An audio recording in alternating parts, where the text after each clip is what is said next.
चाचलिया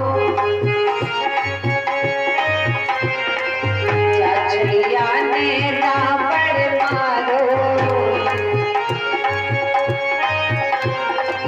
करके करके पेश मुनि बोले राजा, करके पेश मुनि बोले राजा।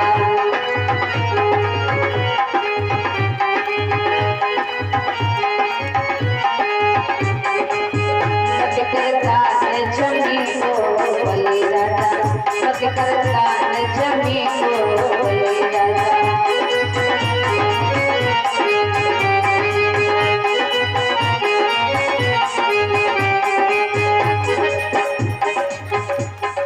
चाचलिया ने हिरच मारो, चाचलिया ने हिरच मारो, करके पेश ससुर बोले राजा, करके पेश ससुर बोले राजा।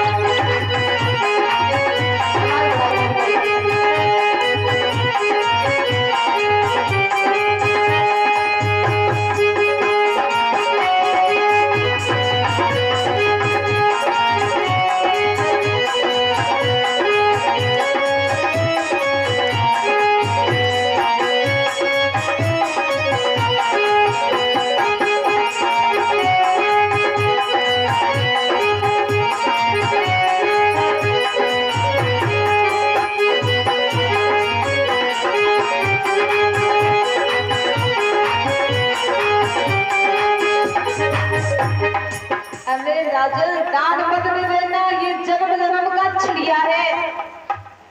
बलि बोलो मैंने कह दिया दान करूंगा तो करूंगा। राजा बलि दौड़े भागे आए बामन भगवान के पास। देखो प्रभु बामन भगवान, आप एक काम करो, मेरे गुरुजी तो संकल्प नहीं पड़ेंगे, आप ही पढ़ लो संकल्प। बामन भगवान बोले बलि तू अपने वचन से अब भी विमुख होता, मैं पृथ्वी नहीं नापूंगा। बलि बोला नहीं आप पृथ्वी नापिए, मैं दान करूंगा, नापिए।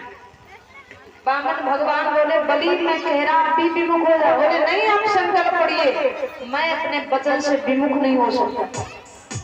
छोटे छोटे भिखारी आए, कभी किसी को नहीं मैंने लौटाया, आपको कैसे लौटा सकता। बामन भगवान ने संकल्प पढ़ा और संकल्प के बाद में जल छोड़ा जाता है। बामन भगवान बोले बलि देख, सागर की टोटी से जो ही जल छोड़ा तो शुक्राचार्य छोटे से बन के सागर की टोटी में बैठे। बामन भगवान बोले अरे बलि देख कैसी है तेरी पत्नी विंध्यावली, इतनी गंदी बर्तन रखती है, जरा देख तो ये पानी नहीं निकल रहा, एक सीख लेके आ। बलि भागा भागा गया, सीख लेके आया और सागर की टोटी में बामन भगवान ने 3 बार डाली निकाली, 1 2 3। सोई शुक्राचार्य फड़फड़ा के बाहर निकले और शुक्राचार्य की एक आंख फूट गई। अब ये बात सब लोग अपनी अपनी गांठ में बांध लो, कौन सी? यदि दान करने से आप किसी को रोकोगे तो हाल शुक्राचार्य जैसा होगा। शुक्राचार्य किसे कहते हैं? आज के समय में भी गली मोहल्ले में शुक्राचार्य मिल जाएंगे, घर घर में शुक्राचार्य मिल जाएंगे। शुक्राचार्य किसे कहते हैं? अगर कोई दान करने के लिए जा रहा है तो बहन कहेगी, पत्नी कहेगी अरे सुनो थोड़ा ही दान करना, घर में बच्चे भी हैं, खर्चा बहुत है, सब दान ही कर दोगे, खुद क्या रखोगे? अरे थोड़ा सोच समझ के दान करना, सब दान ही मत कर डालो। यही शुक्राचार्य है जो दान करने से रोकते। कोई दान करने के लिए आगे बढ़ रहा हो तो उसको दान करने से कभी रोकना नहीं। शुक्राचार्य रोक रहे हैं तो बामन भगवान ने एक आंख फोड़ दी, फड़फड़ा के बाहर आ गए। बामन भगवान ने कहा बलि अब भी दान मत कर, अब भी कुछ नहीं हो गया, मैं अब भी पृथ्वी नहीं नापूंगा। बलि ने कहा नहीं प्रभु आप पृथ्वी नाप।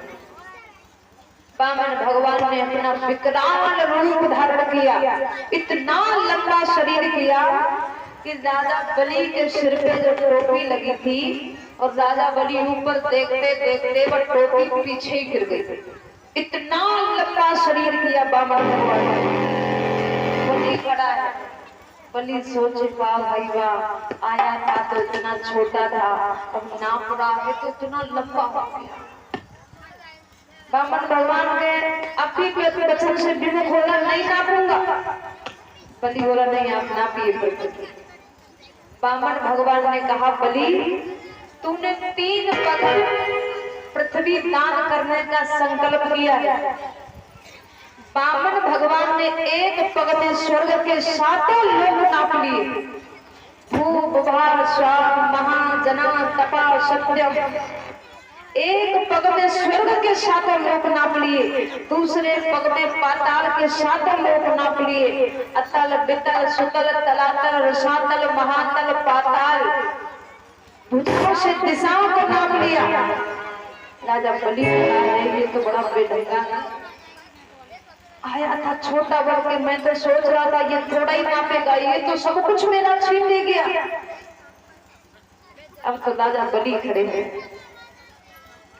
पहली बार बलिए राज गया बलिए, प्रभु जी मैनू ये क्या हो गया, अरे राज भी मेरा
राजा बलि खड़े हैं भगवान को देखे।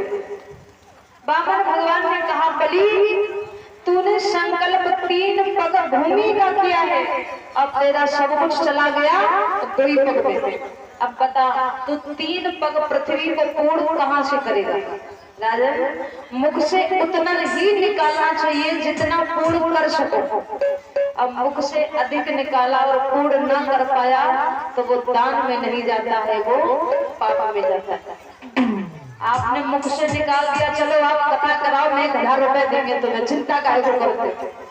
अब कथा प्रारंभ हो गई तो देर से मुश्किल से 500 रुपए निकल गए, मुश्किल से 500 निकल पाए। तो ये दान में जाने वाले नहीं है, ये कहाँ जाने वाले हैं, ये पाप में जाने वाले।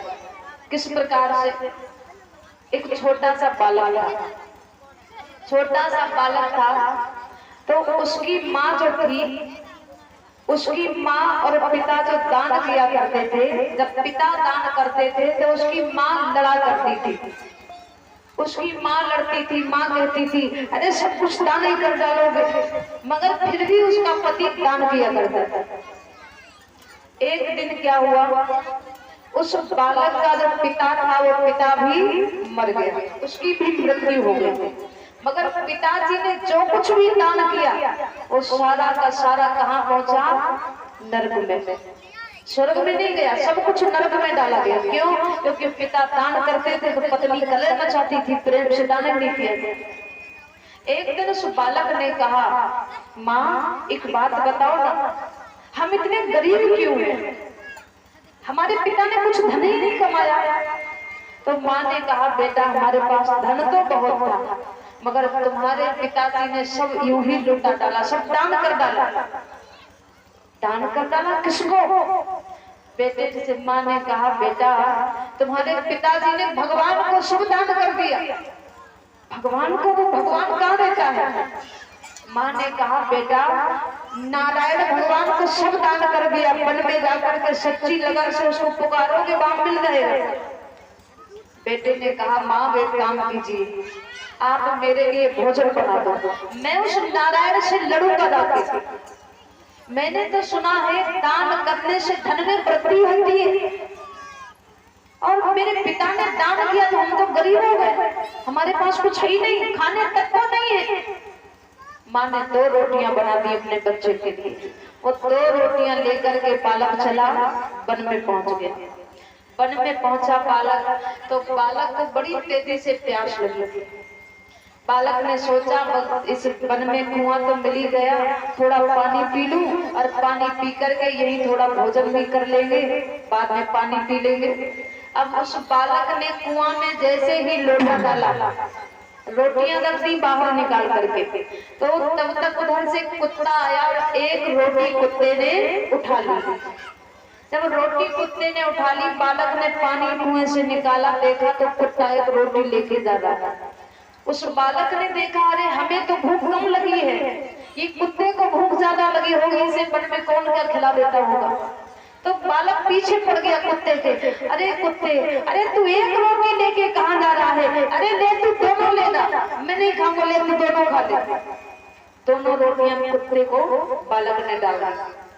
जब दोनों रोटियां कुत्ते को डाल दी, अब बालक पानी पी करके नारायण के नाम का जाप कर रहे हैं। बैठे सच्ची लगन से, सच्ची श्रद्धा से नारायण को पुकारा, तो बालक को विष्णु भगवान ने अपने पास ही बुला लिया।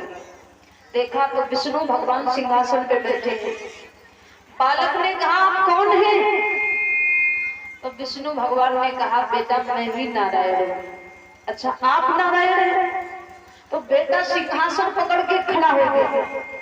उस बालक ने कहा एक बात बताइए, मैंने तो सुना है दान करने से धन में वृद्धि होती है, मेरे पिता ने सब कुछ दान कर डाला, मगर मेरे यहाँ तो खाने तक के लाले पड़े हैं, कहाँ गया वो सारा धन जो मेरे पिता ने तुझे दिया था? विष्णु भगवान ने कहा बालक तुम्हारी जो माँ थी ना, तुम्हारी माँ बहुत कलह मचाती थी, तुम्हारे पिता जब दान करते थे तो तुम्हारी माँ लड़ती थी, झगड़ती थी। बालक देख ले, तेरे पिता ने जितना धन मुझे दान दिया था ना, वो सारा का सारा देख ले नर्क में पड़ा। और सुन बालक, आज जो तूने कुत्ते को 2 रोटियां प्रेम से खिलाई थी ना, देख आज वो दोनों ही रोटियां मेरे सिंहासन पे रखी।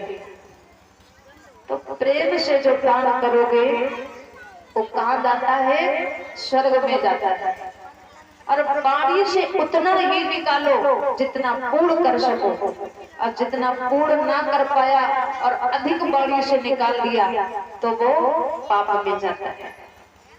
अब बामन भगवान कह रहे हैं बलि तूने 3 पग पृथ्वी दान करने का संकल्प किया, अब तेरा सब कुछ 2 ही पग में चला गया, अब तेरा ये पुण्य में भी नहीं जाएगा, ये तो सब पाप में चला जाएगा। अब तो बलि चिंता में पड़ गए, मेरा सब कुछ चला गया और वो भी दान में नहीं जाएगा। राजा बलि ने कहा प्रभु को बात बताइए, धन बड़ा होता है या धनी बड़ा होता है? क्या होता है बड़ा? बामन भगवान ने कहा बलि बड़ा तो धनी होता है, एक तो गोधन होता है, गोधन से गाय के धन से घर की शोभा हो जाती है, मगर बड़ा तो धनी होता है। बामन भगवान ने कहा बलि बड़ा धनी होता है। बलि ने कहा प्रभु तो एक काम कीजिए ना, 2 पग में यदि मेरा धन हो गया, धनी बड़ा होता है सबकी, तो 1 पग में मेरे शरीर को नाप करके आप 3 पग पृथ्वी को पूर्ण कीजिए, मैं अपने वचन से विमुख नहीं होगा। बामन भगवान ने 3रा पग राजा बलि के सिर पर रखा और 3 पग पृथ्वी को पूर्ण किया, अपना शरीर भी दान कर दिया राजा बलि ने। बामन भगवान ने जब स्वर्ग को नापा था तो बामन भगवान का पैर स्वर्ग से बाहर वैकुंठ धाम में निकल गया था। तो वैकुंठ धाम में जब विष्णु भगवान का बामन भगवान का पैर जब निकला तो ब्रह्मा जी ने वहीं पर बामन भगवान का चरण धुल लिया था, वही जल कमंडल में ले लिया और वही जल जब कमंडल में ले लिया है तो उसी जल से माँ गंगे का प्रादुर्भाव हुआ। वही जल 4 भागों में गिरा था जाकर, 4 भागों में। एक भाग को शंकर जी ने अपनी जटाओं में लिप्त कर लिया था, उसी से माँ गंगे प्रकट हुई है। बोलिए गंगे महारानी की। तो सुखदेव जी कहते हैं, हे उत्तरानंद परीक्षित, सरस्वती मैया का जो जल है, सरस्वती में डुबकी लगाने से व्यक्ति 3 दिन में पवित्र होता है। कितने दिन में होता है? 3 दिन में। आज आपने स्नान किया तो 3 दिन में पवित्र हो गए। और यमुना महारानी में डुबकी लगाने से व्यक्ति 7 दिन में पवित्र होता है। कितने दिन में? 7 दिन में। यमुना जी में डुबकी लगाओगे आज तो 7 दिन में पवित्र हो गया। और गंगा जी में डुबकी लगाने से तुरंत पवित्र हो जाते हैं, तुरंत। और नर्मदा जी के दर्शन करने मात्र से व्यक्ति पवित्र हो जाता है। जो नर्मदा नदी है, ऐसी एक ही नर्मदा नदी है जो हमेशा उल्टी बहती है, उल्टी बहती है नर्मदा जी। इनके दर्शन करने मात्र से व्यक्ति पवित्र हो जाता है। नर्मदा जी का नाम लेने से व्यक्ति पवित्र हो जाता है। और गंगा जी में डुबकी लगाने से तुरंत पवित्र हो जाता है। सुखदेव जी कहते हैं, उत्तरानंदन परीक्षित, आप अपने घर में दान कीजिए। घर में दान करने से जो फल मिलेगा, यदि आपने वही दान या कोई सत्कर्म किसी देव मंदिर पर किया तो उसका फल आपको 10 गुना बढ़ करके मिलेगा। कितना गुना बढ़ करके मिलेगा? 10 गुना। और मंदिर के बजाय अगर आपने वही दान किसी देव नदी तट पर किया, किस पर?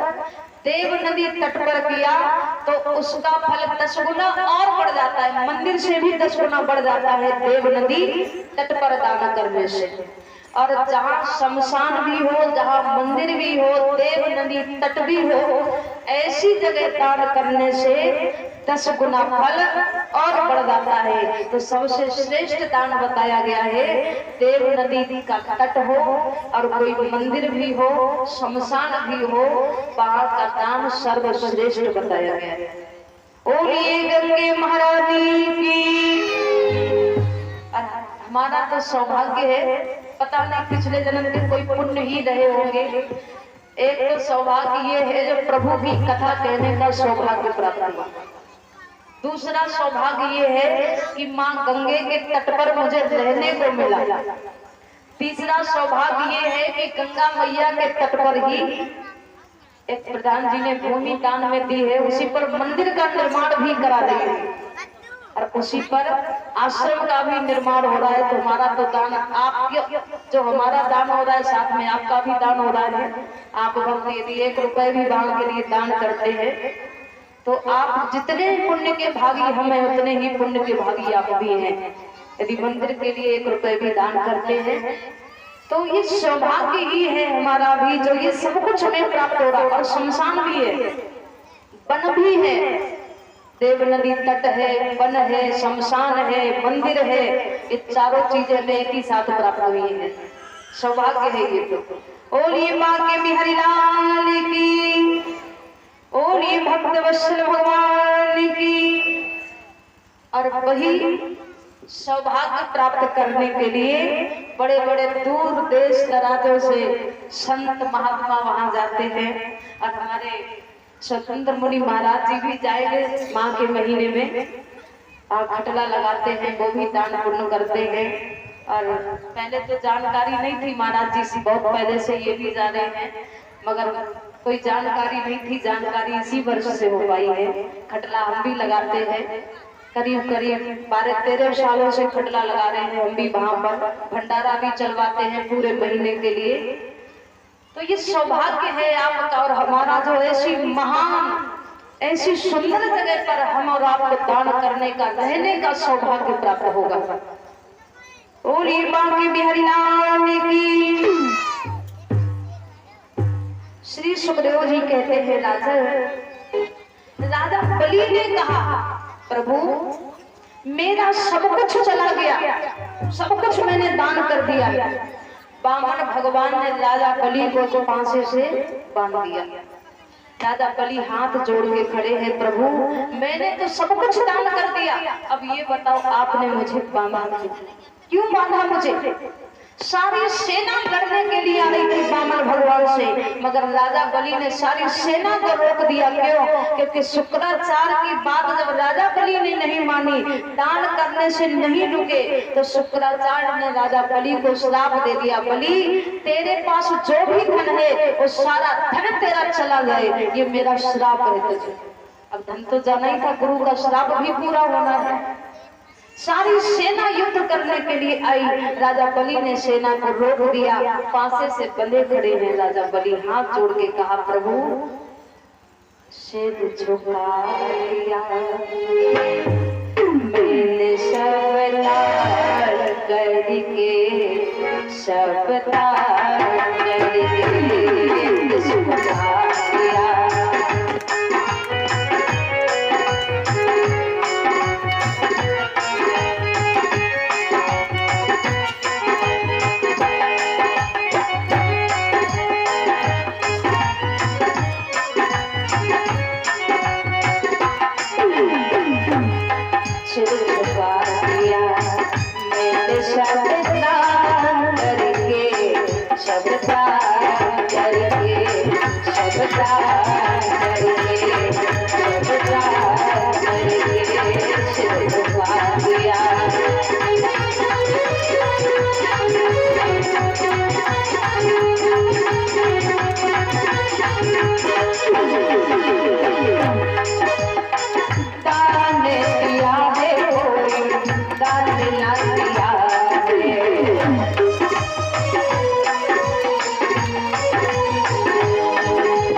सब कुछ दान कर दिया फिर भी बांधा। बामन भगवान ने कहा, बलि जो सबसे मेरा प्रिय भक्त होता है, सबसे पहले मैं उसका धन छीन लेता। देखिए सारे देवता अपने भक्तों का छीनते हैं, सारे देवता, केवल एक ही ऐसे देवता है जो छीनते नहीं है, सिर्फ और सिर्फ देते हैं। और मालूम है वो कौन है? वो है अवरदानी शंकर भगवान। बोलिए शंकर भगवान की। ये भक्तों से लेते नहीं है, ये भक्तों को हमेशा देते हैं। रहते कहाँ है? मरघट पे। सब कुछ छोड़ छाड़ के मरघट पे रहते हैं।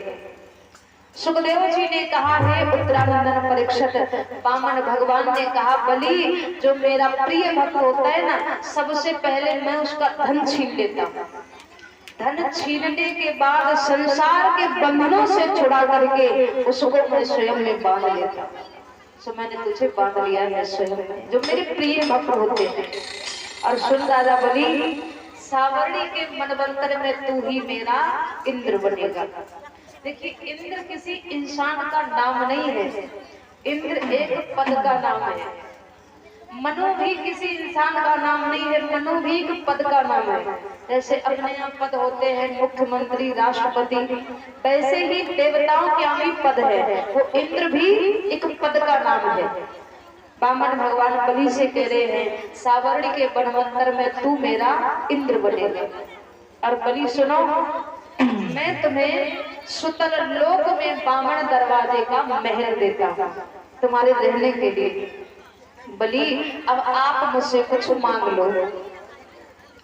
बलि सोचे वाह भाई वाह, अभी अभी आए भिखारी बन के हमारा हमसे छीन करके हमसे करो कुछ मांग लो। महाराज जी थोड़ी बिछाई की व्यवस्था और करवा दो। बोलिए भक्तवत्सल भगवान की काफी जगह पड़ी है। बोलिए हनुमंत लाल की। तो सुखदेव जी कहते हैं हे उत्तरानंदन परीक्षित, जो वामन भगवान है, वामन भगवान कह रहे बलि कुछ मांग ले। अच्छा आप सब लोग बताओ, दान करने वाला बड़ा होता है या दान लेने वाला बड़ा होता है? दान देने वाला बड़ा है या लेने वाला है? आवाज नहीं आ रही, थोड़े तेजी से बोलो, हम क्या सुनते हैं। बोलो है? देने वाला कितने लोग हैं? देने वाले ऊंचे ऊंचे हाथ उठाओ। देने वाला अगर बड़ा होता है तो ऊंचे ऊंचे हाथ उठाओ। कोई नहीं? अच्छा पीछे दो ही तीन माताएं हैं। अच्छा अब दान लेने वाला बड़ा होता है तो हाथ उठाए तो कितने लोग हैं? तो भी कोई नहीं। अब चक्कर में पड़े, पता नहीं कौन सा बड़ा होगा, अब क्या उठाए हैं। अच्छा आप बताओ, कन्यादान करने वाला बड़ा होता है या कन्यादान लेने वाला बड़ा होता है? बोलो, लेने वाला बड़ा होता है ना। तो दान लेने वाला बड़ा होता है, देने वाला बड़ा नहीं होता है। अब आप कहेंगे लेने वाला बड़ा कैसा? हमने तो आपको सीधा से समझा दिया है। दान लेने वाला बड़ा क्यों होता है? दान करने वाले ने तो दान कर दिया, पता नहीं इसका धन कैसा था, पाप का था या पुण्य का था, उसने तो दान कर दिया। अब जिसने दिया उसका भोग उसे भोगना पड़ेगा। ऐसे पाप के या पुण्य के दान को पचाना कैसे है? हर किसी के बस की बात नहीं है जो दान भी पचा ले। इसको पचाने के लिए भी भजन करना पड़ता है। भोगना उसी को है जिसने दिया है। जैसे कि उदाहरण के लिए आपको बता दें, आपने तो कन्यादान कर दी। अब कन्यादान आपने तो कर दी, अब लेने वाला ही तो भोगेगा, है ना। अब कन्या ससुराल जाकर के घर को स्वर्ग बनाएगी या ससुराल वालों को स्वर्गवासी बना देगी, वो तो कोई भोगेंगे, है ना। दान लेने वाला बड़ा होता है और देने वाला छोटा होता है। वामन भगवान कह रहे हैं बलि कुछ मांग। बलि बोला नहीं, मुझे कुछ नहीं चाहिए। वामन भगवान विंध्यावली से बोले अरे विंध्यावली तू ही कुछ मांग, क्या चाहिए तुझे? विंध्यावली ने कहा बताओ, अभी अभी आया भिखारी बन के हमसे कह रहा कुछ मांग ले। विंध्यावली बोली हमें कुछ नहीं चाहिए। विंध्यावली बोली अरे सुन भिखारी कहीं तेरे से भिखारी पे हम न मांग पाएंगे, तेरे से भिखारी पे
भाग थे न, मुझे तो प्रभु ने लूटा, गैरों ने कहा दम था। जो संसार को चलाने वाला उसने लूटा था मुझे तो भगवान ने लूटा, गैरों ने कहा दम था। मेरी कश्ती वहां डूबी जहां पानी कम था। वृंदावनी कह रही है प्रभु तेरे से भिखारी थे कमल मांग पाए, तेरे से भिखारी थे कमल मांग पाए।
बामन भगवान बोले अरे बलि तू ही कुछ मांग, तेरी पत्नी तो नहीं मांगेगी।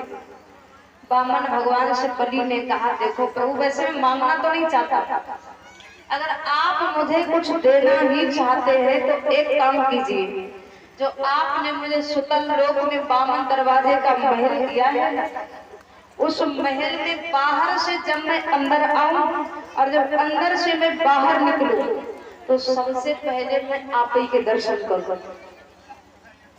बामन भगवान बोले तो इसका मतलब हम तुम्हारे पहरेदार बन जाए, हमको क्या मालूम कब तुम बाहर जाओगे कब तुम अंदर आओगे, अब दर्शन तभी दे पाएंगे जब पहरे पे खड़े रहेंगे।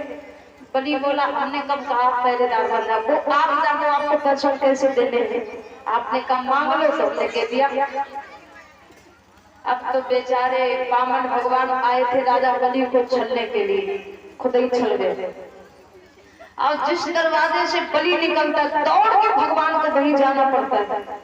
अब तो रात दिन महल के चक्कर ही काटते रहे बामन भगवान, उल्टे लटक गए बेचारे। जिस दरवाजे से बलि निकले दौड़ के भाग के पहुंचे बामन भगवान। प्रभु जी उल्टे प्रभु जी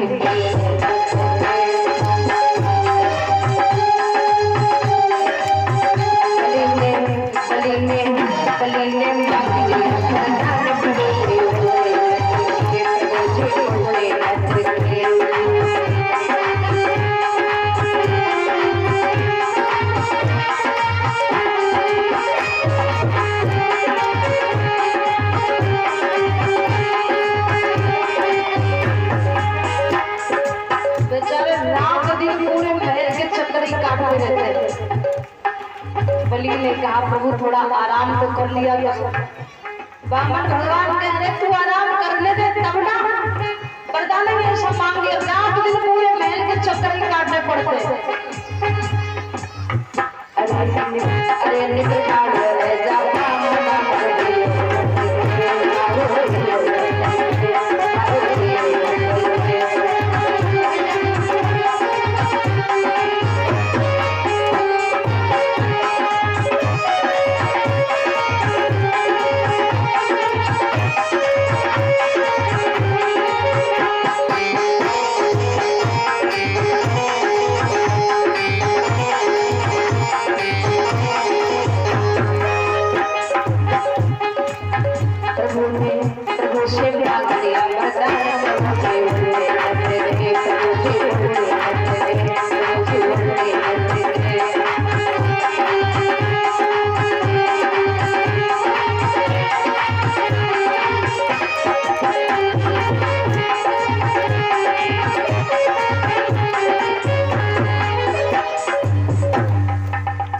रात दिन चक्कर काट रहे। क्षीर सागर में लक्ष्मी मैया परेशान। नारद जी को देखा, रो नारद ये तो बता वो कहाँ गए। पुराने समय की माताएं पति का नाम नहीं लिया करती थी, है? क्योंकि पति का नाम लेने से क्या होता है, हो जाती ना मूर्ख। शास्त्र में भी लिखा है, जो स्त्री अपने पति का नाम लेती है, एक बार नाम लेने से पति की उम्र तिल भर कम हो जाती है। इसलिए पति का नाम नहीं लेना चाहिए।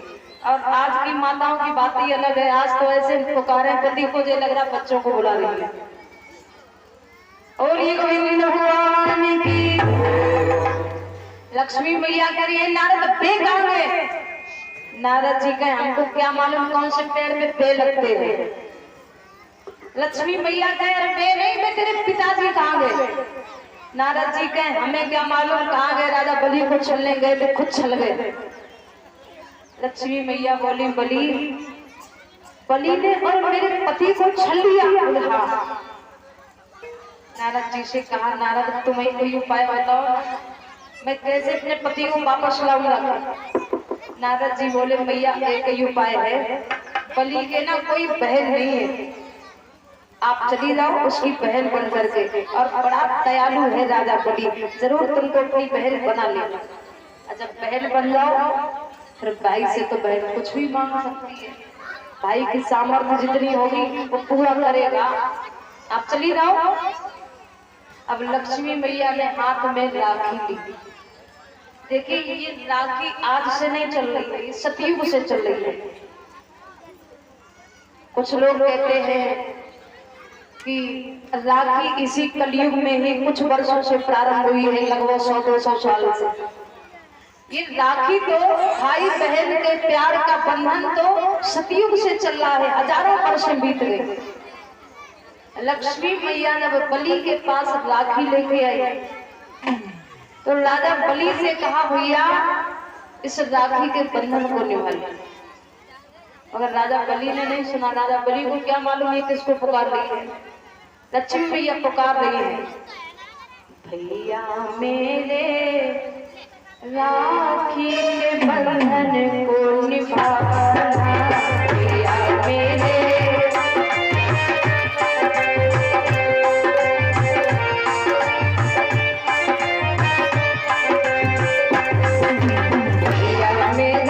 छोटी बहना को न भुलाना, भैया मेरे राखी के बंधन को निभाना, भैया मेरे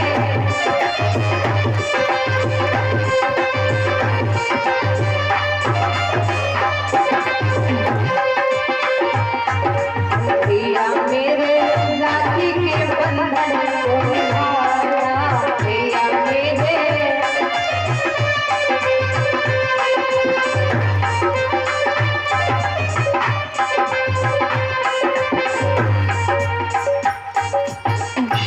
बलि ने पीछे मुड़ के देखा, हम मुझे ही बुला रही हो? अरे हाँ भैया मैं तुझे ही बुला रही हूँ। बलि ने कहा फिर तो बन गया क्या, मेरे भी कोई बहन नहीं है, अब तुम्हारा भाई नहीं है। लक्ष्मी मैया बोली मेरा कोई भाई नहीं है, आप ही मेरे भाई बन जाओ। बलि ने कहा बन गया काम, मेरे भी कोई बहन नहीं, तुम्हारा भी कोई भाई नहीं। लक्ष्मी मैया को बुला करके बलि अंदर आया। दरवाजे पे बामन भगवान खड़े पैरे पे। अब लक्ष्मी मैया और बामन भगवान इशारे में बातें कर रहे हैं, आंखें ही आंखों में। अब मुंह से तो बोल नहीं सकते, अगर मुंह से बोल गई लक्ष्मी मैया और बलि ने जान लिया ये लक्ष्मी है तो धक्का मार के भगाएगा।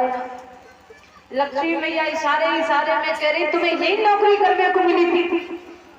बामन भगवान कह रहे तुम भी भागती चली है या मैं पीछे पीछे, मगर मुंह से आवाज एक नहीं निकलने दे रहे। इशारे में बातें चल रही है। अंदर बुला के गए राजा बलि लक्ष्मी जी को, बिठाया लक्ष्मी मैया को। लक्ष्मी मैया ने बलि के हाथ में राखी बांधी। यहीं से कलावा का भी मंत्र किया गया है, ये नवध्रो बलि राजा दानवेंद्रो महाबला तेजतम प्रतिबंधनम राक्षे माचल। यहीं से कलावा का मंत्र लिया गया है। बलि की कलाई में जब राखी बांधी, अब राजा बलि ने लक्ष्मी जी से कहा, बहन अब आप मुझसे कुछ मांग लो, क्या चाहिए? लक्ष्मी भैया ने कहा, देख भैया मैं तुझसे कुछ मांग तो लेती, तो क्या है कि देख भैया। बलि बोला, मांग मांग मांग, क्या चाहिए? आखिर बहन बन गई है, अब किस बात के लिए तू संकोच कर रही है, मांग क्या चाहिए? लक्ष्मी मैया ने कहा, भैया वो तेरे दरवाजे का पहरेदार। बलि बोला, बस तू शांत हो जा, तू लक्ष्मी है ना, लक्ष्मी है तू। लक्ष्मी मैया चुप हो गई।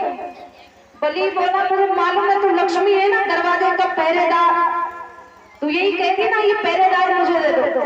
अरे मुझे पहले मालूम होता तू लक्ष्मी है और धक्के मार के तुझे भगाता, अब ये बलियारी कर कि तू पहले मेरी बहन बन गई है, इसलिए कुछ भी कह ले, ये पहरेदार लेने आई है ना। लक्ष्मी मैया बोली, हाँ भैया ये दरवाजे का पहरेदार भी तू मुझे दे दे और कुछ नहीं चाहिए। बलि बोला, बहन बन गई इसलिए कुछ भी कह ले जा इस पहरेदार को भी। पति इतना बड़ा छलिया, 3 पग में मेरा सब कुछ छल के ले गया, उससे बड़ी उसकी पत्नी छलिया पति को ही ले गई, दोनों को दोनों छलिया। लक्ष्मी मैया जब बामन भगवान को लेके चली तो राजा बलि से बामन भगवान ने कहा, बलि मैंने तुम्हें वरदान दिया है कि दरवाजे पे मैं तुम्हें दर्शन दूंगा। राजा बलि, मैं तुम्हें वरदान देता हूँ, मैं सूर्य भगवान नारायण भगवान बन करके सर्वप्रथम तुम्हारे दरवाजे पे उदित होऊंगा, तुमको दर्शन दूंगा, इसके बाद मैं संसार के लोगों को दर्शन दूंगा। इसलिए सूर्य भगवान नारायण भगवान सर्वप्रथम जब उदित होते हैं तो सुतल लोक में ही निकलते हैं, राजा बलि के दरवाजे पे दर्शन देके तब आगे बढ़ते हैं। और ये सूर्य भगवान की बामन भगवान को लेकर के लक्ष्मी मैया क्षीर सागर में आती है और सूर्य भगवान के 12 स्वरूप है। कितने स्वरूप है? 12। हर महीने में सूर्य अलग अलग ही निकलते हैं।